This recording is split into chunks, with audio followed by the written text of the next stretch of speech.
What's up, guys? I've got a ton of music in today. I'm not going to even bother lifting up to show you all of it at once like I normally do, but in total I have like 11 things, and I've already taken everything out of its packaging, the stuff that was shipped to me at least. So, but yeah, let's go ahead and get into it. So, last week I went to a show for a band called Goodwin Rainer. I saw them last year.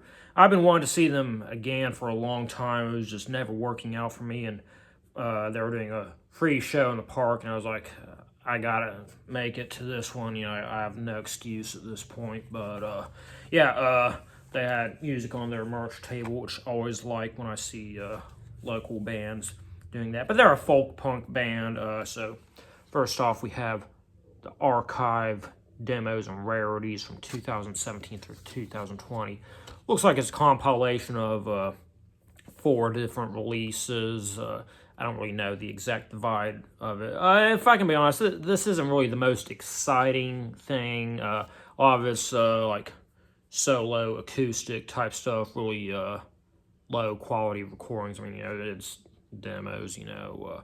I definitely prefer their more full band stuff, and there is some more full band stuff, but I mean, even then, I think like a lot of the best stuff on this album, or compilation rather, eventually got re-recorded and much better. He does have a album, but I think it's out of print right now. I've recently listened to it on Bandcamp. It was pretty good, but I hope they make some more of them. But I mean, it's DIY packaging, so it's just a burned CD. But I actually do kind of rather like the look of this burned CD, like how, you know, it looks kind of like a small vinyl record. That's pretty cool, you know, handwritten right there. So, and then he also has a 3-song EP on cassette, and this one was pretty good. This is their most recent release. I mean, not really much to the packaging, you know, more DIY shenanigans going. It's numbered out of 11. I don't know how many total there are, but that's pretty fucking cool. Next up, did you know the Mars Volta released a new album pretty recently? I think it was like April 11th, just a few days ago. It's pretty bizarre, just the complete lack of marketing that was put into this album. I saw more marketing coming from like stores that were selling it than the band themselves. And like, here's what it looks like.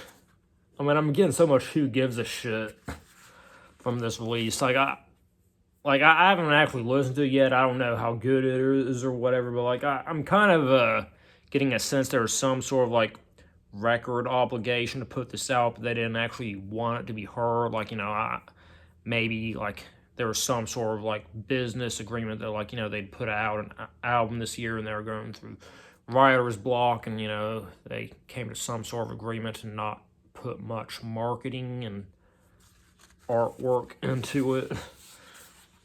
But yeah,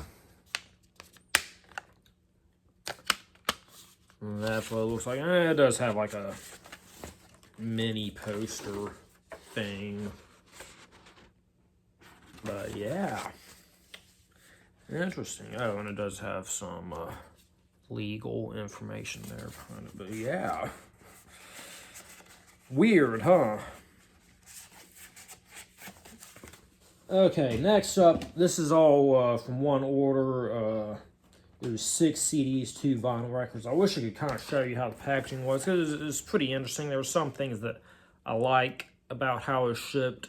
There's some things I didn't like. Mainly the CDs were all like taped together, like no outer plastic or anything like that. But I'll go through the 6 CDs that I picked up first. I'll put these 2 together since they're the same artist. But yeah, back in the day, Mumford & Sons was the band that I kind of like to hate on, just because it was kind of cool to hate on them. You know, it was kind of divisive whether or not they're cool or not. I kind of enjoyed hating on them.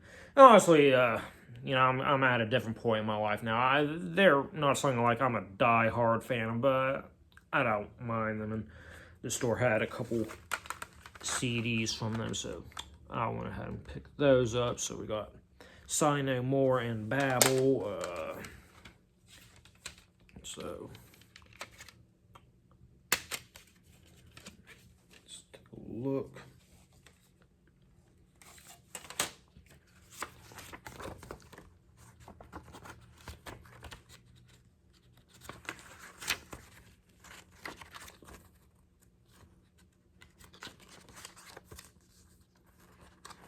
You're looking photography in there.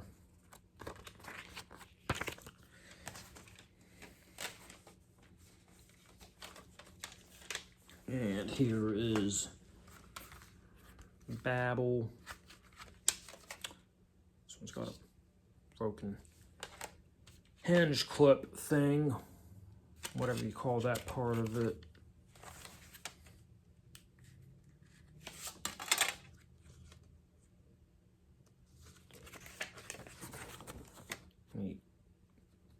It is kind of a bit consistent to say it's looking like it's handwritten, but still kind of a neat font, I guess.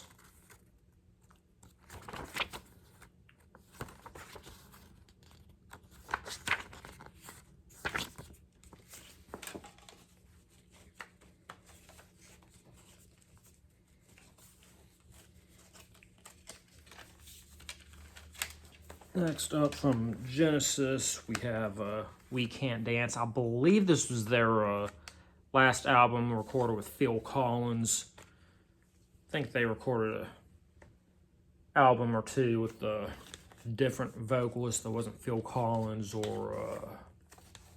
shit, I'm forgetting the name of their original Peter Gabriel, that's right. But I think they did record a few albums with a lesser-known vocalist, but this is their last Phil Collins album.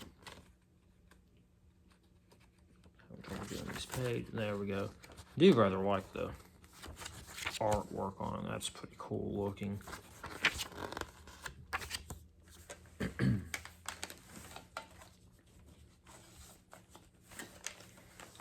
See, then from Collective Soul, we have Hence Allegations and Things Left Unsaid. I think my dad really liked this album. It's got a broken disc holder in there, so that kind of sucks.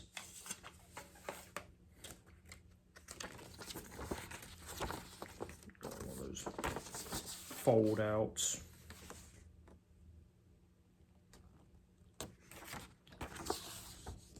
So that's pretty neat.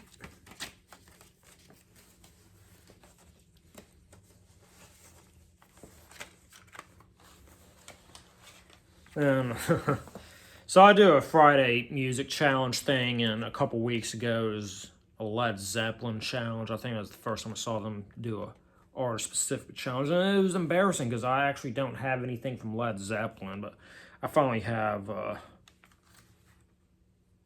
4, as most people refer to this album as.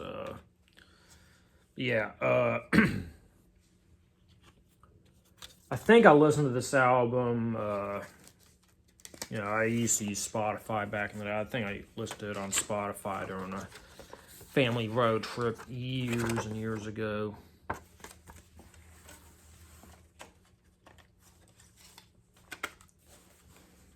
And last but not least, this is actually like the album that I saw this store had that kind of made me look through the rest of the store, because like I usually use I have a huge list of albums that I'm kind of in search for, and I just kind of use a randomizer, like, you know, when I want to get some new music, I use a randomizer to pick a album to look for, and then, you know, I might look through their store and see if they got other things. And this is what originally I was looking for.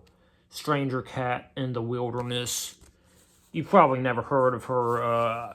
I know of her because she's done some collaborations with Sufjan Stevens, one of my all-time favorites. I really like her voice. And yeah, stuff that I've heard is kind of synth poppy, I would say. And I'm having trouble getting this booklet out. Jesus. There we go. So, neat poster, lyrics. So yeah, that's pretty nice. Alright, that is it for my CDs. I got 2 vinyl records. First off, from Billy Idol, we got Rebel Yell. So, the seller put them in, I don't know what this style sleeve is called. I'm not a fan of these. I don't like how they kind of crumble up real easily, but it is what it is. And it looks like we have a printed sleeve too. So that's pretty cool. And the other album that I got is Toto's 4, featuring the ever popular Africa. So, same style inner sleeve that I don't like, and a printed sleeve. Double check. Yeah, that's everything. So yeah, that's all the stuff that I got for today. See, I do have another cassette shipping that should be arriving pretty soon. It's actually split cassette from a couple local bands, so that's gonna be pretty cool. But yeah, I've been kind of digging cassettes lately for some reason. Weird. But yeah, I'll show that once it gets here, and yeah, see y'all next time.